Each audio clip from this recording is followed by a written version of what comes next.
تو مجھے بھی اتفاق ہوا ان میں شرکت کرنے کا، اور یہ بہت ہی زبردست قسم کی ایک سیریز تھی. اچھا ڈاکٹر صاحب میں دیکھتا ہوں کہ یہاں پر بچوں کے لیے بھی بہت اچھی یہ کتابیں ہیں، مختلف موضوعات پر ہم نے یہاں پہ جمع کی تھی تاکہ یہاں جو سیرہ یونٹ کو لوگ وزٹ کرتے صحیح وہ تھوڑی دیر بھی بیٹھیں تو اچھا یہاں ان کا سے وقت کتاب ضائع نہ پڑھیں، ہو، یہاں بیٹھ کے پڑھیں. بیٹھ کے پڑھیں. یعنی جو بندہ آپ سے ملاقات کے لیے آئے، آپ اگر مصروف ہیں تب تک وہ کتاب پڑھ لیں. مجھ سے شاید انہیں وہ نہ ملے جو یہاں سے مل جائے. آپ کے علم ہے یہاں جس وقت یہ ایکسیلنٹ سینٹر قائم کیا گیا تو ایک چیئر تو یہ سیرہ چیئر تھی، صحیح. اور دوسری چیئر جو تھی وہ تھی اقبال اور تصوف پہ. اچھا ہاں، اور اس کے لیے انتخاب کیا گیا ہمارے ملک کے اقبال پہ لکھنے والے ایک بہت بڑے نام کا انتخاب ہوا، پروفیسر فتح محمد ملک صاحب کا. جی مشہور آدمی. ہاں یہ وہ اقبال سینٹر ہے. ہاں، اور آئیے میں آپ کو پروفیسر صاحب سے بھی ملاقات کروا دیتا ہوں.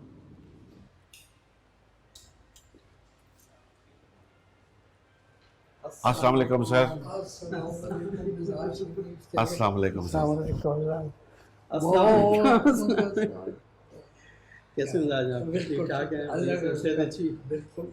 یہ جو سینٹر تھا نا جی جی جو پورا بنایا گیا تو اس کا میں سمجھتا ہوں کہ سب سے اہم ترین حصہ جو ہے جی جی اور جس کی وجہ سے اس پورے سینٹر کو ایک بہت ہی اہمیت حاصل ہو گئی وہ پروفیسر فتح محمد ملک صاحب کا اس میں انتخاب. کوئی شک کی بات نہیں ہے، یہ بالکل پروفیسر کا اور مجھے یہ پھر اس سینٹر میں آنے سے پہلے بھی ایک بہت ہی نیازمندی حاصل تھی، اور اسلامک یونیورسٹی میں بھی ہم اکتساب فیض کرتے رہے، لیکن یہاں آ کے پھر زیادہ موقع ملا.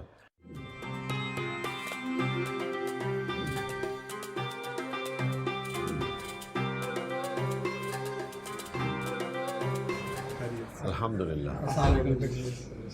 کیسے مزاج ہے آپ کے؟ ٹھیک ٹھاک ہیں؟ اچھا جی، آپ تو واقف ہی جی ہیں ہاں بالکل. پروفیسر رفیق طاہر صاحب، یہ تو ایک بڑا ایک علمی نام ہے اور بیوروکریسی کا ایک زندہ اور تابندہ نام ہے جی. اور اس سینٹر کو جب پروفیسر ڈاکٹر ضیاء القیوم صاحب نے قائم کیا تو اس کو چلانے کے لیے جو شخصیت منتخب ہوئی وہ پروفیسر رفیق طاہر صاحب تھے. اور بلا مبالغہ میں آپ سے عرض کرتا ہوں کہ اس 1.5 سال میں انہوں نے اپنی صلاحیتوں کا جس طریقے سے استعمال کیا وہ لائق ستائش ہے. اور مجھے یہ کہنے میں بھی تأمل نہیں کہ جو تھوڑا بہت مجھ ناچیز سے کام ممکن ہوا ہے اس میں زیادہ حصہ انہی کا ہے. ان کی اشیر بات سے، ان کے تعاون سے اور ان کی محنت سے ہم وہ پروگرام ترتیب دے سکے اور پھر اس کو کتابی صورت میں لا سکے. اللہ تبارک و تعالی ہماری اس تھوڑی سی ادنا سی کاوش کو اپنی بارگاہ میں قبول فرمائے. آمین. سردار صاحب کی رہنمائی تھی، اور کیونکہ سیرت نبی صلی اللہ علیہ وسلم کا کام آپ کو پتہ ہے کہ وہ ہم کس جذبے سے ہم نے کیا اور کیا جذبہ تھا ہمارا. تو میں تو بہت خوش ہوں. میں نے وزارت تعلیم میں تقریباً تمام ہی عہدوں پہ کسی نہ کسی ریفرنس سے کام کیا اسلام آباد میں. تو لیکن یہاں آ کے اس سینٹر کو جس دن ہم نے شروع کیا تو بالکل پہلا دن تھا، تو ہم نے جب پوچھا ان سے کہ بھائی یہ سینٹر میں پہلے کیا، تو ان کا سر 0، ایک فائل بھی نہیں تھی، ایک اس طرح کا کاغذ بھی نہیں تھا جس پہ پہلے کوئی کام تھا. تو وہ بس صاحبزادہ صاحب کا ایک اپوائنٹمنٹ لیٹر، ایک میرا اور ایک پروفیسر فتح محمد ملک صاحب کا، یہ 3-4 کاغذ تھے، اور ان کو بنیاد بنا کے ہم نے اس کے سینٹر کو قائم کیا. الحمدللہ آج یہ سینٹر ہر لحاظ سے، میرے پاس انتظامی ذمہ داریاں جو تھیں، تمام نظامی جو پروسیجرز ہیں وہ سارے کے سارے الحمدللہ تیار ہو چکے ہیں. ایڈمنسٹریٹو ہوں، فائنانشل ہوں، یا باقی کوئی کانفرنس، سیمینار، ایکسٹینشن لیکچر، جو ہماری دونوں چیئر سے خواہش آتی تھی الحمدللہ ہم اس کو پورا کرتے رہے. اور میں خوشی محسوس کرتا ہوں کہ یہ ہماری بڑی اچیومنٹ ہے کہ کیا یہ سینٹر آف ایکسیلنس، اور ہماری کم از کم یہ 2 چیئر، تیسری چیئر بھی کسی حد تک ٹوٹلی فنکشنل ہیں، کام ہو رہا ہے. اور خاص کر سیرت چیئر میں ہم بہت آگے چلے گئے الحمدللہ. ہم نے پاکستان کی تاریخ کی پہلی سیرت نگاران کانفرنس بھی یہاں منعقد کی، جو کہ بہت بڑا کام تھا. اور پہلی دفعہ ہم الحمدللہ ایک ریسرچ بیسڈ اس یونیورسٹی میں ہم نے سیرت پہ کام کیا، اور وہ سارے سیرت پہ ہونے والا تمام کام آج پبلش بھی ہو چکا ہے، جو کہ 6 ہمارے مختلف کتاب اور کتابچوں کی شکل میں ہے، اور ایک ہمارا آثار سیرت کے حساب سے ہمارا ایک سمائی ہے جو ایک ہو بھی چکا ہے پبلش بھی، اور دوسرا بھی سا مکمل تیار کر چکے ہیں. آگے ہمارا ایک تھا، میں آخری بات، ہمارا ایک بہت بڑا ایک ویژن تھا کہ ہم ایک انٹرنیشنل کانفرنس 11-12 اکتوبر کو ہم کر رہے تھے اسلامک فوبیا اور مسلم امہ کی ذمہ داریوں کے حوالے سے. اس کی پوری پلاننگ الحمدللہ ہم نے کر کے مکمل کر لی ہے. یقیناً ابھی کیونکہ ہم یہاں پہ 30 ستمبر کے بعد ہم تینوں یہاں پہ اویلیبل نہیں ہوں گے، مجھے یقین ہے کہ یونیورسٹی اس کام کو اس طرح آگے بڑھائے گی. اور ان چیئرز کو، اور اس چیئر نے بہت بڑا نام پیدا کیا علامہ اقبال اپنی یونیورسٹی کے پورے ملک کے اندر الحمدللہ. ایک فیس بنایا کہ پاکستان کی پہلی یونیورسٹی ہے جہاں سیرت چیئر مکمل طور پہ فنکشنل 1.5 سال میں اور بہت بڑی آؤٹ پٹ کے ساتھ آئی. اقبال چیئر کا اپنا کام ہے، اور ہماری ہسٹری چیئر ہے، اس نے بھی اپنا جو کام ہو سکتا تھا اس نے بھی اپنی استطاعت کے مطابق کیا. تو الحمدللہ آج ہم مطمئن ہیں کہ جس مقصد کے لیے ڈاکٹر ضیاء القیوم ہمیں یہاں لے کے آئے، ہم نے ان مقاصد کو، ان آبجیکٹیو کو حاصل کرنے کے لیے رات دن محنت کی تھی. اچھا ڈاکٹر صاحب، میں دیکھتا ہوں کہ مختلف جامعات کے اندر سیرہ ڈپارٹمنٹ بنے ہوئے ہیں، لیکن اس کے باوجود ہم معاشرے کے اندر جتنی اس بات کی خواہش اور تمنا کرتے ہیں کہ اللہ کے رسول کی سیرت پر کام تو ہو رہا ہے، لیکن سیرت پر جو عمل ہے اس میدان میں کچھ ہم کمزوریاں دکھائی دیتی ہیں. تو آپ کیا سمجھیں گے اس کا حل کیا ہے؟ اصل میں شاہ صاحب بات یہ ہے کہ انسانی معاشرہ جو ہے نا وہ ترقی پذیر معاشرہ ہے، آگے بڑھتا ہے. جب آگے بڑھتا ہے تو پھر نئے مسائل پیدا ہوتے ہیں، پھر ان نئے مسائل کا حل تلاش کرنا ہوتا ہے. تو میں سمجھتا ہوں کہ جس طرح معاشرہ آگے بڑھتا ہے اسی طرح سیرت پر کام کرنے کی ضرورت ہے کہ نت نئے مسائل پر اہل فکر، اصحاب علم و دانش غور کریں، سیرت طیبہ سے کشید کریں اور لوگوں کی تاریک راہوں کو منور کریں. یعنی یہ ایک عمل مسلسل ہے. اچھا لوگ کہتے ہیں نا کہ اثر کیوں نہیں ہے، میں کہتا ہوں آپ منفی پہلو کو کیوں دیکھتے ہیں، مثبت کو بھی تو دیکھیں نا. جہاں جھوٹ بولنے والے بہت ہیں وہاں سچ بولنے والے بھی تو ہیں. جہاں بہت بددیانت لوگ ہیں وہاں اس کے ساتھ ایمانداری کے بھی وہ نقوش متسم کرنے والے لوگ موجود ہیں کہ جس کی مثال نہیں ملتی ہے جی. تو اس طرح سیرت طیبہ کے اثرات معاشرے پر الحمدللہ ہے، لیکن جتنا کام کرنا چاہیے میں سمجھتا ہوں اتنا نہیں ہو رہا. اور علماء اور محققین کو چاہیے کہ وہ غور کریں کہ برننگ ایشوز کیا ہے، اور پھر کسی خوف یا ترغیب سے متاثر ہو کر نہیں، صرف اللہ اور اللہ کے رسول کی رضا کے لیے جو ان کو قرآن سے ملتا ہے، جو ان کو حدیث سے ملتا ہے، جو سیرت طیبہ کی روشنی سے وہ حاصل کرتے ہیں، وہ امت مسلمہ کی رہنمائی کریں. یہ سلسلہ میرے خیال میں 1500 سال سے چل رہا ہے، چلتا رہے گا اور تا قیام قیامت جاری رہے گا. اس لیے کہ یہ صحیفہ ہدایت قرآن مجید ہو یا محمد رسول اللہ کی تعلیمات، یہ تو زمان اور مکان کی قید سے ماورا ہے.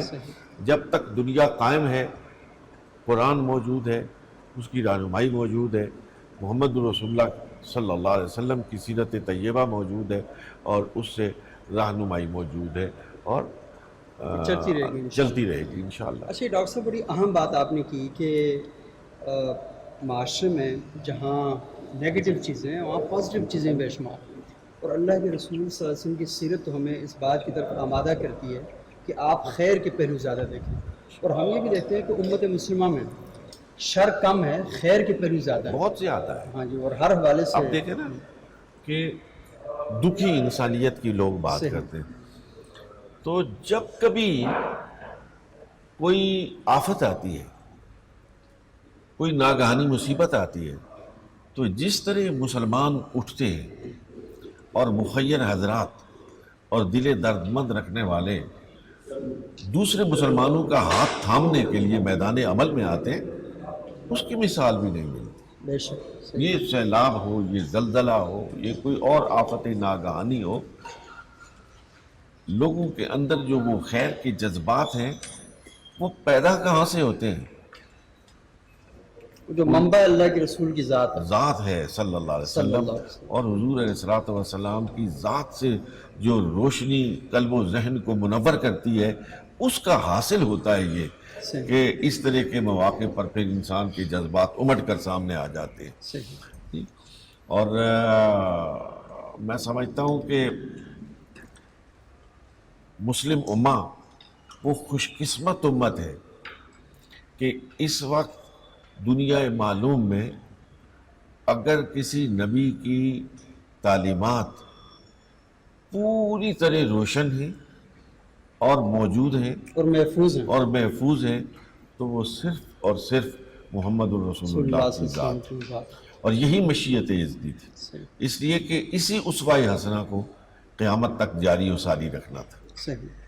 اچھا صاحب، یہ بہت ہی اہم باتیں آپ نے کی، لیکن آپ نے ایک سکول بھی بنایا، ایک لاء کالج بھی آپ کے زیر انتظام کام کر رہا ہے، ایک خانقاہ بھی آپ کے ہاں، یعنی آپ نے مختلف سلاسل کے اندر ماشاءاللہ بڑا بہترین کام کیا.